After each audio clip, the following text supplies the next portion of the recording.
Batman is my favourite superhero and it's his 85th birthday. To celebrate, I thought I'd do a quick showcase of my Batman collection of figures.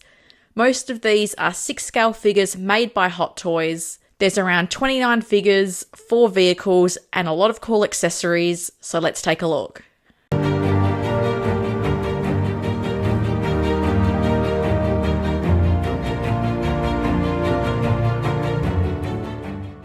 Kicking things off, we've got these 3 quarter-scale figures by Hot Toys, the QS 1, 9 and 10. For the Batman figures, I do have custom capes on both. They're by Jackson Ju. For the Batman Begins figure, I have actually added some magnets to the cape clips. I didn't love the way they stay in place. I felt like you really had to tilt the cowl quite forward to get the clips to stay.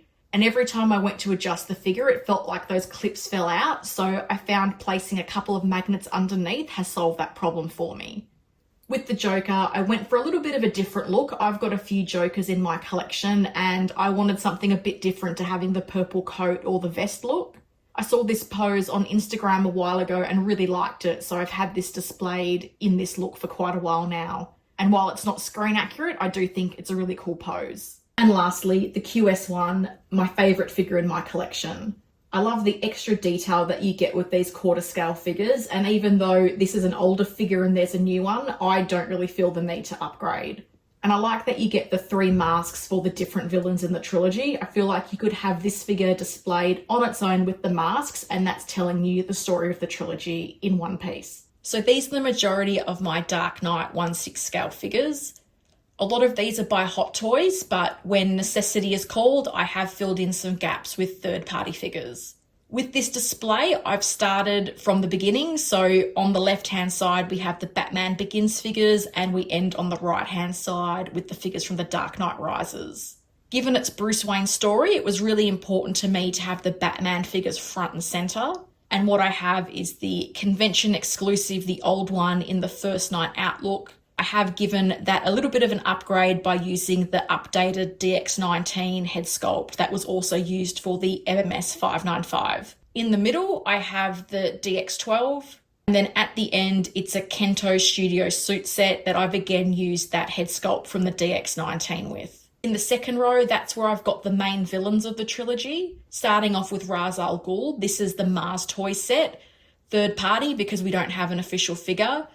Of the different Ra's al Ghuls that I've owned, this is by far my favourite. I think the suit is tailored really nicely and the sculpt has a nice likeness to Liam Neeson.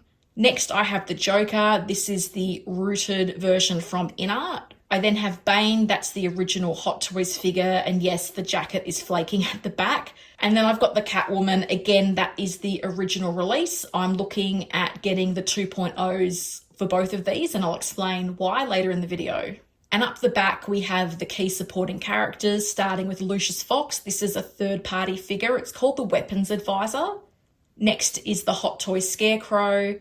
And then I have Two-Face. That is the original. I ummed and ahed about upgrading to the newer one, which I know looks better. But my concern has been, if I get some of these newer Hot Toys figures, is that going to throw out the scale of this display? So that's why I haven't gotten things like the new Two-Face or the DX19, because I feel like keeping these older figures together means that everything has the right scale and proportions to each other.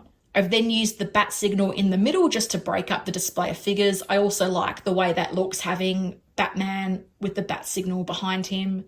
And then you've got more of the Hot Toys figures. We've got the Alfred Pennyworth that came with the Armory set. And then we've got Commissioner Gordon and John Blake. I think those head sculpts, particularly for Blake and Gordon, still hold up today. The John Blake in particular, I think it looks really good. This was a sculpt that was made, I think, around 2015, and I think it still stands up. So next up, we have the Bat Pod.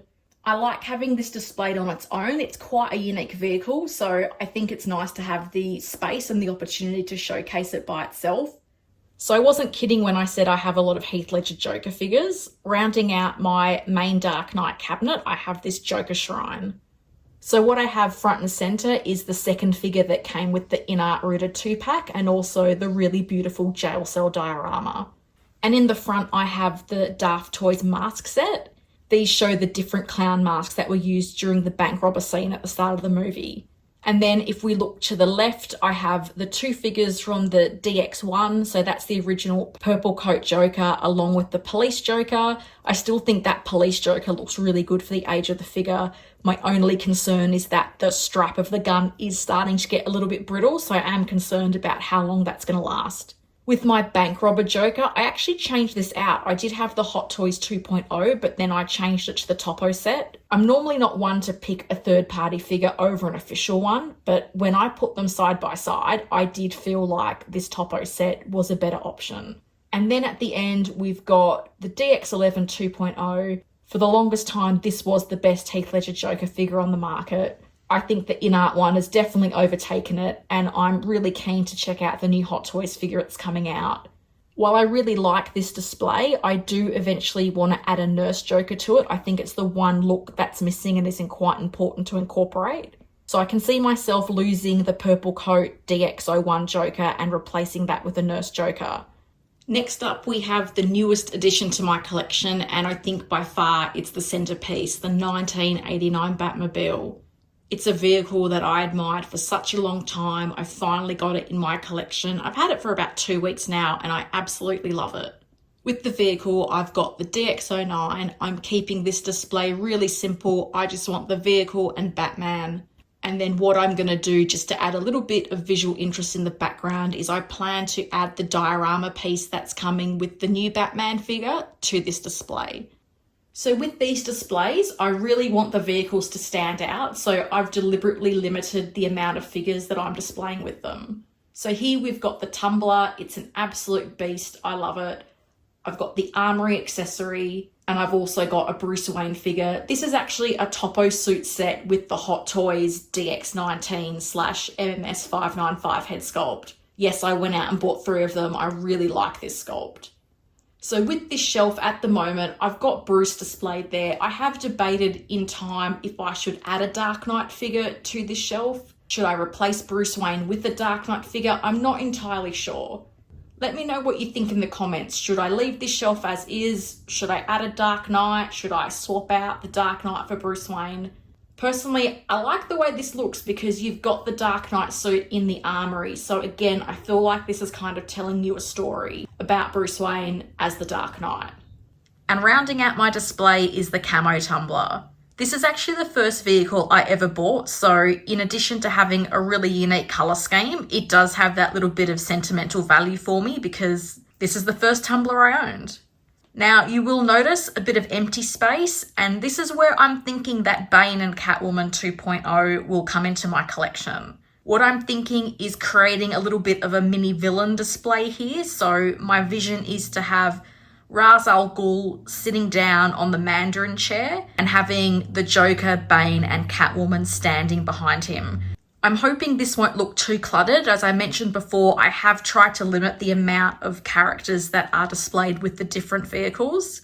So let me know what you think. Should I do this little mini villain display or should I keep it just to Bane? So last, but by certainly no means least, is the start of a new collection that I began in the last couple of months, and that is my 1989 to 1997 display. So like the Dark Knight display, my intent is to have these going in chronological order. So at the moment for the 89 movie, I've got the Joker front and center. I did have the DX09 here. I've moved that in with the Batmobile as you've seen. And my intent is to put the new Hot Toys 1989 Batman in this display. Now in the back, we've got a couple of civilian characters made by Mars Toys. We've got Alfred and Bruce Wayne. Third-party figures, but really high quality. The suits are tailored really nicely, and the sculpts, in particular that Alfred head sculpt, are beautiful. Next, we've got the Val Kilmer Batman in the Sonar suit and the Chris O'Donnell Robin. These figures look great. They're not particularly poseable, but that's where I plan to use the villains like the Riddler. I think if I can give them interesting enough poses behind these figures, I think I can kind of hide the fact that there's not a lot of articulation there. The Mars Toys Riddler is a really impressive piece. It's got great accessories. I think it's got a really good likeness to Jim Carrey. And I'm quite excited to see their Two-Face when that comes out. Hot Toys did recently show a new Batman Returns Batman, as well as a George Clooney Batman and Chris O'Donnell Robin from Batman and Robin.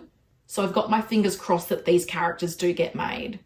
I'd love to replicate what I've done with my Dark Knight display, where I've got the different Batman figures front and center, and then build that display with the prominent villains and then the different supporting characters. I hope you enjoyed this showcase of my Batman collection. Let me know what you think of my display and also some of the future display options that I discussed in this video. I'm really keen to hear the views of my fellow collectors.